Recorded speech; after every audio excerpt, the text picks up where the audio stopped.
All right, you saw the lab. Let's look at some data. I've got my barrel area. I got the radius, pi r squared. Using the caliper, I got the radius. I got the mass of one of those stupid textbooks.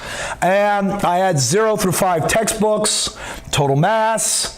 This is 101,000. Okay, so that's the pressure in my room. I do have a barometer in here. And it was a low pressure day. This is a very low pressure lab, right? Okay, 101,000 plus the mg over A of one textbook and so forth, and then the volume, and the volume's in milliliters, that's 10 to the negative 6 meters cubed. All right, so now I'm going to graph. Here's volume and pressure, or you could do pressure and volume, I don't even care. The volume's in milliliters, the pressure's in thousands of pascals, and man, is that ever a wonderful reciprocal graph. That's beautiful. I love the curves on that one. That's beautiful. Wonderful reciprocal graph right there. Okay. So once you teach your students about PV equals nRT, what I ask them to do is linearize the data to get the number of moles in the syringe. So make sure you measure the air temperature during this lab. I have a thermometer on the side of my classroom. Okay, so if PV equals nRT, then you can put V in the denominator and reciprocate it, or you can put P in the denominator and reciprocate it. If you say P over V's reciprocal is nRT, then P, being on top, is the rise. And V's reciprocal, being in the denominator, is the run. The slope will be N times R times T. Or you could choose to keep V in the numerator, V is the rise, and P's reciprocal is the run. I have a personal preference. It's this one. P is a number much larger than 1, 100,000s.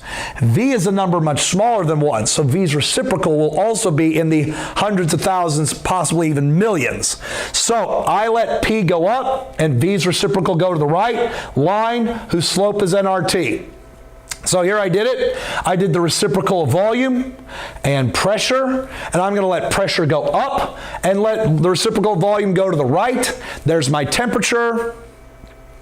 And look at that wonderful line I get where the slope is 6.0667.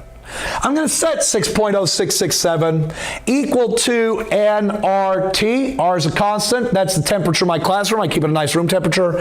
And you get 0.02 of a mole in your 60 milliliter syringe. All right, so there you go. That's Boyle's Law Lab. The other lab I do with my students called Charles' Law Lab.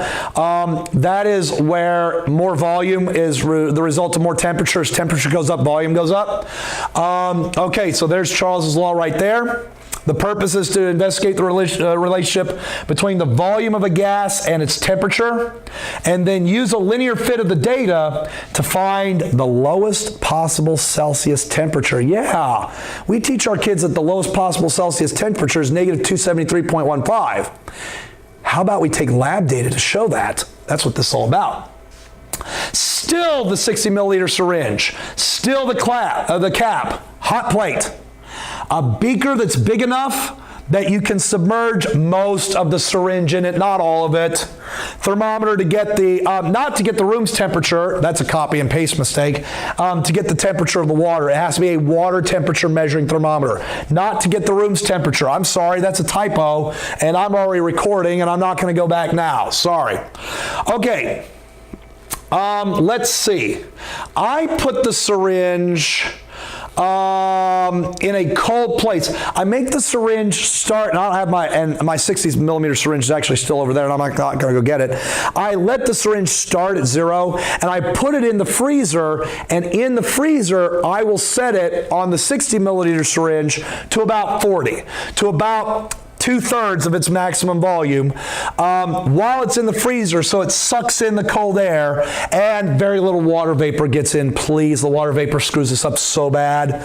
I do this when you get to school. I'll leave it in there a couple of periods until the class period you want. Leave it in there. Leave it uncapped. Leave it uncapped.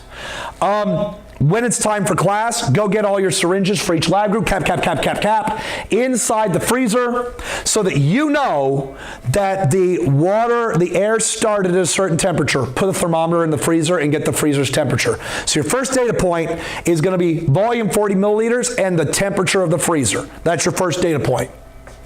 Okay, I immerse the water, the syringe into freezing temperature water, and I stir the syringe around for a few minutes so that the syringe reaches freezing temperature. It was in the temperature of a freezer that is less than freezing temperature.